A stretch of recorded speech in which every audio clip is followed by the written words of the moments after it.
Taisho 5. La non-pensée, dialogue sur la voie. Réaliser le sans-ego est la grande affaire du zen. La réceptivité totale du disciple est la condition nécessaire à la compréhension.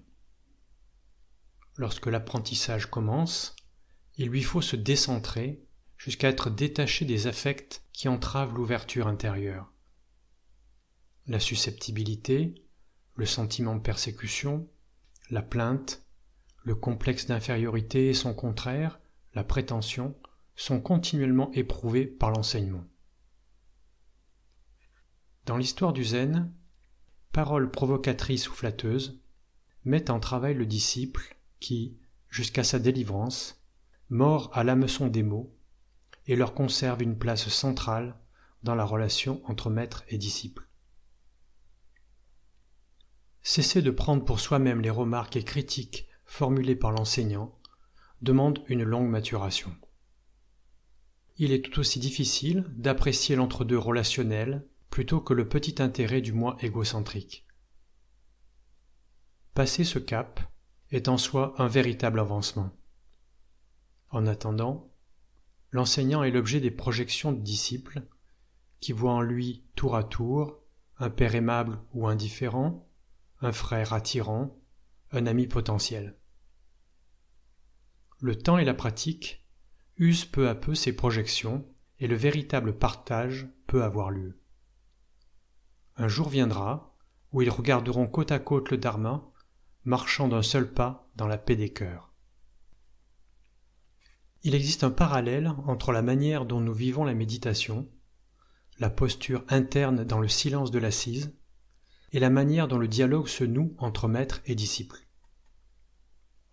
La structure de notre pensée, notre logique de raisonnement et les représentations que nous utilisons pour nous exprimer reflètent fidèlement l'architecture de notre monde intérieur. Voilà pourquoi le maître interroge. La tradition fourmille de dialogues célèbres. Ainsi l'épreuve de compréhension qui va suivre. Le dialogue se produit à l'arrivée de Jonkya en visite au temple de Huineng. Jonkya a saisi la vérité sans l'aide d'aucun maître. Il va tout de même rencontrer Huineng pour obtenir confirmation et être admis dans l'école traditionnelle du Chan. Un entretien fulgurant se produit qui impressionne les spectateurs de la scène. À la fin, Jonkya remet de l'ordre dans sa tenue de voyage et se prosterne pour remercier Huineng de son écoute. Alors celui-ci l'interpelle. « Vous repartez trop vite !» C'est l'attraction du maître. Il n'y a jamais eu de mouvement, il n'y a donc pas de rapidité. Jonkya n'a pas mordu au piège, mais il montre de l'attachement au dialogue, à l'interaction. C'est une trace de dualisme. Qui sait qu'il n'y a pas de mouvement ? Huineng teste une possible saisie égoïste. Vous-même saisissez la différence. Jonkya renvoie la balle et subtilement fait une première demande au maître en le reconnaissant comme tel. Vous comprenez très profondément l'idée de la non-naissance. Huineng montre qu'il l'a compris intuitivement et le pousse à en dire plus. Encore un test. La non-naissance est-elle une idée ? Jonkya a écouté la question. Il se méfie, il demande, se positionne comme disciple, mais teste aussi le maître. Sans idée, qui sait distinguer ? Huineng questionne encore et ne dévoile pas sa compréhension. Il sait à qui il parle et demande à l'autre de prouver sa compréhension.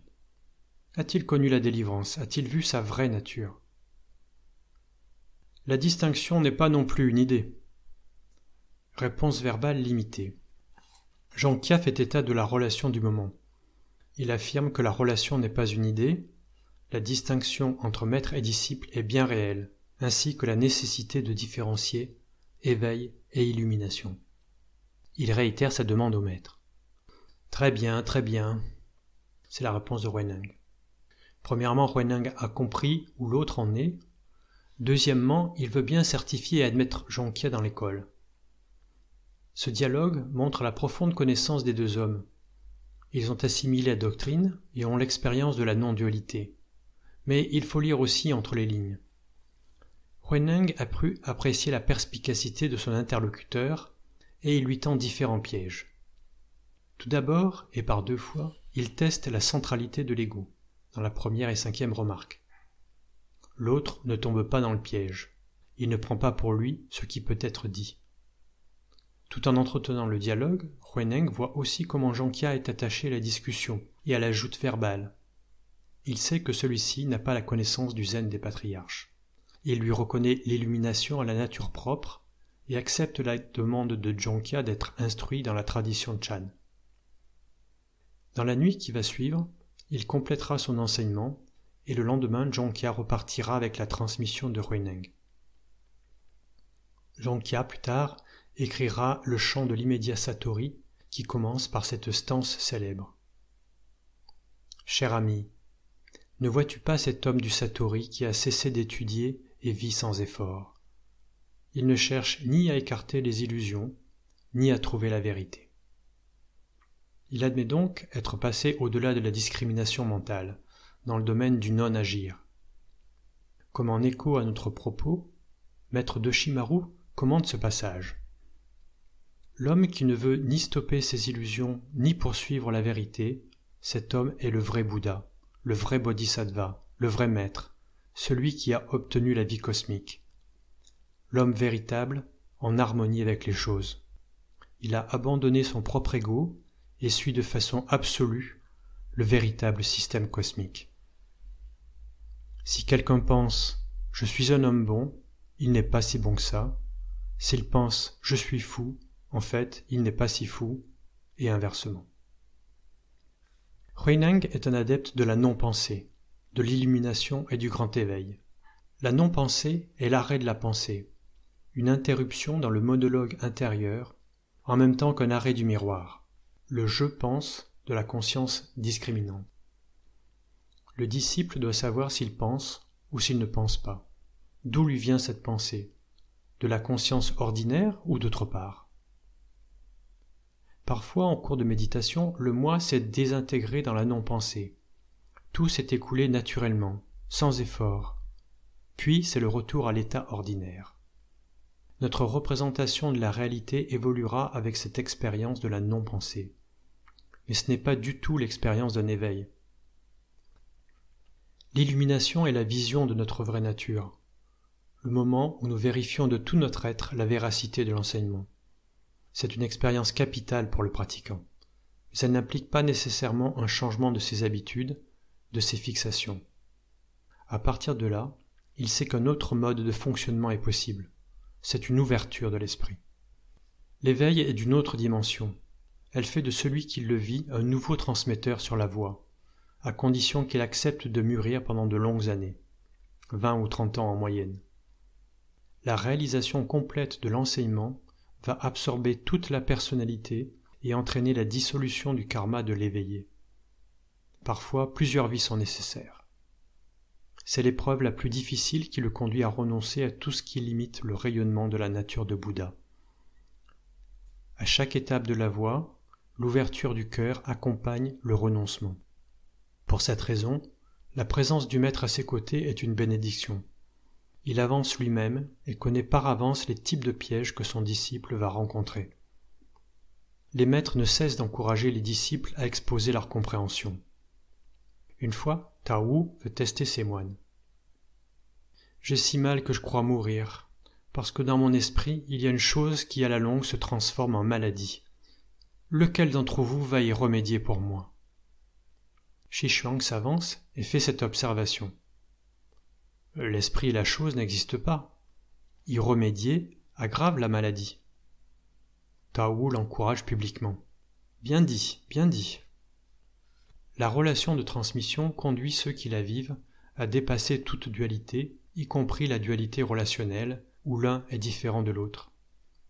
Il n'y a plus celui qui enseigne et celui qui reçoit, mais un réservoir de connaissances qui se déverse dans un autre récipient.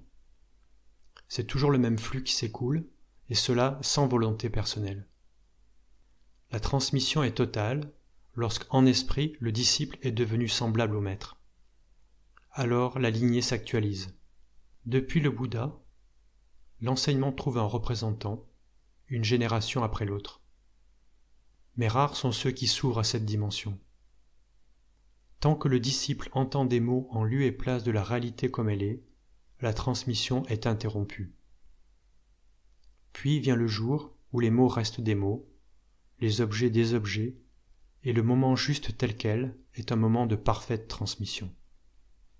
De la même manière, tant que nous croyons souffrir des genoux pendant le zazen, le corps reste le corps et aucune ouverture ne se fait. Souvent, nous avons du mal à croire que zazen change concrètement la vie et non pas seulement le rapport que nous entretenons avec elle. C'est pourtant cette merveille qui s'opère.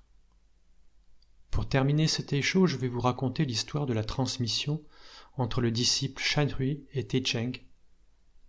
Taicheng vit retiré comme un passeur et reçoit ce jeune moine sur sa barque.